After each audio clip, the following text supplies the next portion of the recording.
ಇವರು ನಿಗಮ ಮಂಡಳಿ ಅಧಿಕಾರಿ ಆಗಿದ್ದಂಥವ್ರು.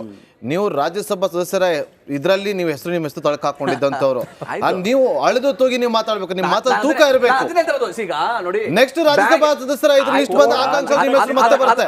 ಇವೆಲ್ಲವೂ ಕೂಡ ಇಂಪಾರ್ಟೆಂಟ್ ಆಗುತ್ತೆ. ನಿಮ್ಮ ಮಾತುಗಳು ಯಾರು ಡ್ರಾ ಮಾಡೋಗಿಲ್ಲ, ಈಗ ಟ್ರೆಜರಿಯಿಂದ ಯಾರು ಡ್ರಾ ಮಾಡ್ತಾ ಇಲ್ಲ. ಬ್ಯಾಂಕ್ ನ ಖಾತೆಯಿಂದ ಉಪ ಖಾತೆಗಳಿಗೆ ಹಣ ವರ್ಗಾವಣೆ ಆಗಿದೆ. ಆಗಿದೆ. ನಿಗಮದವರು ಕೂಡ ಬ್ಯಾಂಕ್ ಅಧಿಕಾರಿಗಳ ಮೇಲೆ ದೂರು ಕೊಟ್ಟಾಗ SIT ಆ ಆಂಗಲ್ ಅಲ್ಲೂ ತನಿಖೆ ಮಾಡ್ತಾ ಇದೆ. ಯಾವ ಅಕೌಂಟ್ ಇಂದ ಹೆಂಗೆ ಅದು ಉಪ ಖಾತೆಗಳನ್ನ ಹೆಂಗೆ ಮಾಡಿದ್ರು, ಹೆಂಗೆ ಹಣವನ್ನು ವರ್ಗಾವಣೆ ಮಾಡಿದ್ರು ಅಂತ, ಯಾರು ಫೋರ್ಜರಿ ಮಾಡಿದ್ದಾರೆ, ಯಾರ್ಯಾರು ಭಾಗಿಯಾಗಿದ್ದಾರೆ,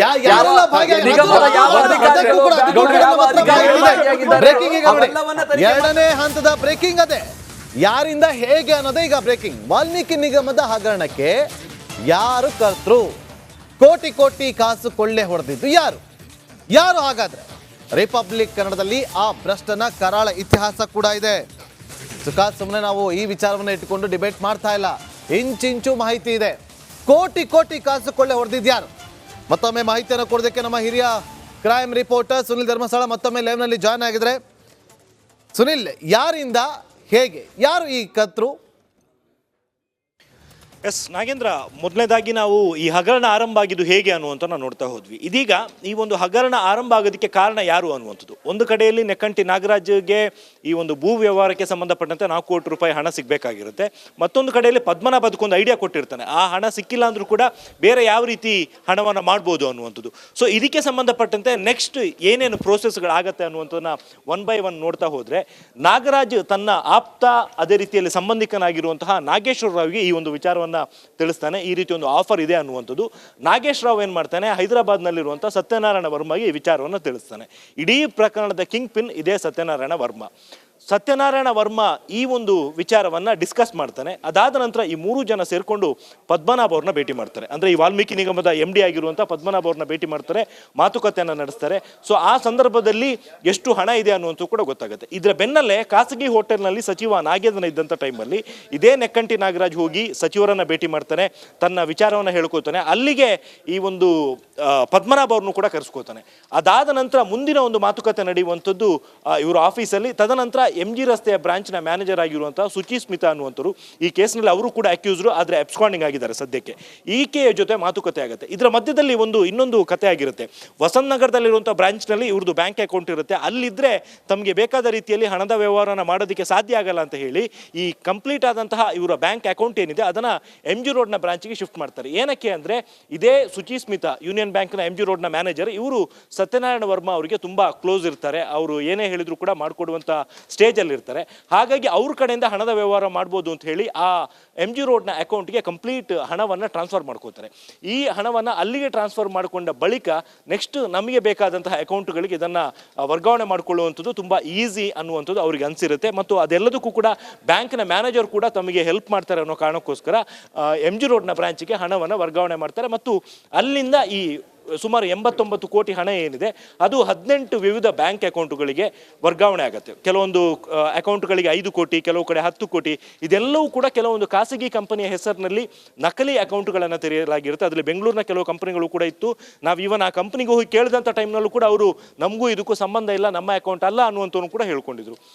ಇದಾದ ನಂತರ ಈ 18 ಅಕೌಂಟ್ಗಳಿಂದ ಸುಮಾರು 700 ಅಕೌಂಟ್ಗಳಿಗೆ ಹಣ ವರ್ಗಾವಣೆ ಆಗುತ್ತೆ. ಅದು ಯಾವ ರೀತಿ ಮತ್ತು ಏನಕ್ಕೆ ಮಾಡ್ತಾರೆ ಅಂತ ಹೇಳಿದ್ರೆ, ತಮಗೆ ಆ ಒಂದು ಹಣವನ್ನ ವಿತ್ಡ್ರಾ ಮಾಡ್ಕೋಬೇಕು ಅನ್ನೋ ಕಾರಣಕ್ಕೋಸ್ಕರ 700 ಅಕೌಂಟ್ಗಳಿಗೆ ಈ ಒಂದು ಹಣವನ್ನ ತದನಂತರದಲ್ಲಿ ವರ್ಗಾವಣೆ.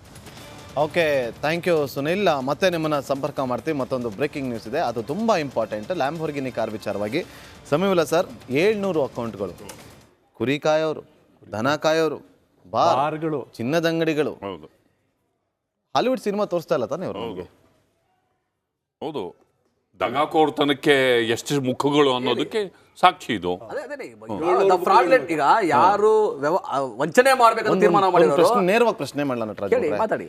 ಈ ಹಿಂದಿನ ಅವಧಿಯಲ್ಲಿ ಭ್ರಷ್ಟಾಚಾರ ರಹಿತ ಆಡಳಿತ ಕೊಟ್ಟಂತವ್ರು ನಾವು ಅಂತೇಳಿ ಸಿದ್ದರಾಮಯ್ಯ ಅವರು ಎದೆ ತಟ್ಕೊಂಡು ಹೇಳ್ತಾರೆ. ಕರೆಕ್ಟ್. ಇವತ್ತು ಹೇಳ್ತಾರ ಮಾತನ್ನ ನೋಡಿ, ಕೇಳಿ, ಅವ್ರು ಖಂಡಿತವಾಗಿ ಹೇಳ್ತಾರೆ. ಒಬ್ಬ ಅಧಿಕಾರಿ ಭ್ರಷ್ಟಾಚಾರ ಕೇಳಿ, ಒಬ್ಬ ನಿಗಮದ ಯಾರೋ ಅಧಿಕಾರಿ, ಬ್ಯಾಂಕಿನ ಅಧಿಕಾರಿಗಳು ಶಾಮೀಲಾಗಿ ಮಾಡಿರೋ ಅವ್ಯವಹಾರಕ್ಕೆ ಮತ್ತು ಖಾಸಗಿ ಹೋಟೆಲ್ ಯಾಕೆ ಸಚಿವರನ್ನ ಭೇಟಿ ಮಾಡಿದ್ರು? ಖಾಸಗಿ ಹೋಟೆಲ್ ಮಸಾಲೆ ದೋಸೆ ತಿನ್ನಕ್ಕೆ ಭೇಟಿ ಮಾಡಿದ್ರಾ? ಯಾರನ್ನ? ಸಚಿವರನ್ನ. ಯಾರು?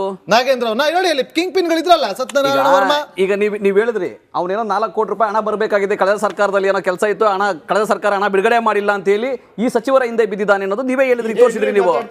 4 ಕೋಟಿ ರೂಪಾಯಿ ಬಿಡುಗಡೆ ಮಾಡಬೇಕಾಗಿತ್ತು ಅಂತ. ಆಯ್ತಾ? ನೀವು ತೋರಿಸಿದ್ದೇನೆ. ಹಂಗಿರ್ಬೇಕಾದ್ರೆ ನಾನು ಯಾರ್ಯಾರು ಹಣ ಬಿಡುಗಡೆ ಆಗಿಲ್ಲ, ಯಾರೋ ಒತ್ತಾಯ ಮಾಡ್ಲಿಕ್ಕೆ ಅಥವಾ ಮನವಿ ಮಾಡ್ಲಿಕ್ಕೆ ಅಧಿಕಾರಿಗಳನ್ನ ಮೀಟ್ ಮಾಡ್ತಾರೆ. ಎಲ್ಲಿ ಏನಾದ್ರು ವಿಡಿಯೋ ಆಡಿಯೋ ಇದೆಯಾ?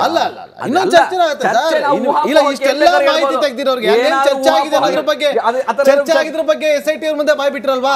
ಬಿಡ್ಲಿ, ಹಿಂದಿನ ಅವಧಿಯಲ್ಲಿ ಹೇಗ್ ಬರ್ಬೇಕು? ಏನಾದಿದ್ರೆ ಹೇಳ್ಬಿಡಿ, ಊಹಾಪೋಹದಲ್ಲಿ ಹೇಳೋದು ಬೇಡ. ಇಷ್ಟೊತ್ತಿಗೂ ನೀವೆಲ್ಲ ನೋಡಿದ್ದು ಹಂಗಾರೆ 700 ಅಕೌಂಟ್ ಊಹಾಪೋಹನ. ಚಿನ್ನದ ಅಂಗಡಿಗಳಿಗೆ ಡಿಸ್ಪ್ಯೂಟ್ ಮಾಡ್ತಾ ಇಲ್ಲ, ಅದೆಲ್ಲ ವಸೂಲು ಮಾಡಬೇಕಾದ ಸರ್ಕಾರ ಜವಾಬ್ದಾರಿ. ಅದೆಲ್ಲ ಯಾಕಂದ್ರೆ ಬಡವರ ದುಡ್ಡು, ಅದು ಊಹಾಪೋಹ ಅಂತ ಹೇಳೋದು. ಅದು ಬಡವರ ದುಡ್ಡು, ಪರಿಶಿಷ್ಟ ಜಾತಿ ಪಂಗಡದವ್ರು ಸೇರ್ಬೇಕಾದ ದುಡ್ಡು, ಅದನ್ನ ವಸೂಲು ಮಾಡಬೇಕಾದ್ದು ಸರ್ಕಾರದ ಕೆಲಸ. ಅದನ್ನ ಮಾಡ್ತಾ ಇದೆ ಸರ್ಕಾರ. SIT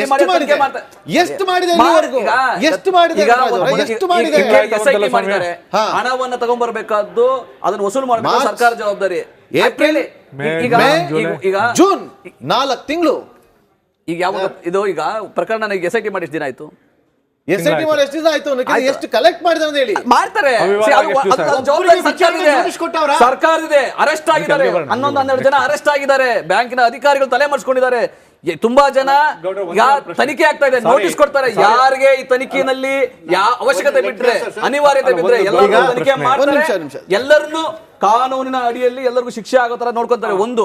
ಎರಡನೇದು, ಈ ಹಣ ಇದೆಯಲ್ಲ, ಹಣವನ್ನ ವಸೂಲು ಮಾಡಬೇಕಾದ್ದು ಈ ಸರ್ಕಾರದ ಜವಾಬ್ದಾರಿ ಇದೆ. ಅದನ್ನ ಮಾಡ್ತಾ ಇದೆ, ಮಾಡುತ್ತೆ. ಅದಷ್ಟೇ ಜವಾಬ್ದಾರಿ ಅಲ್ಲ.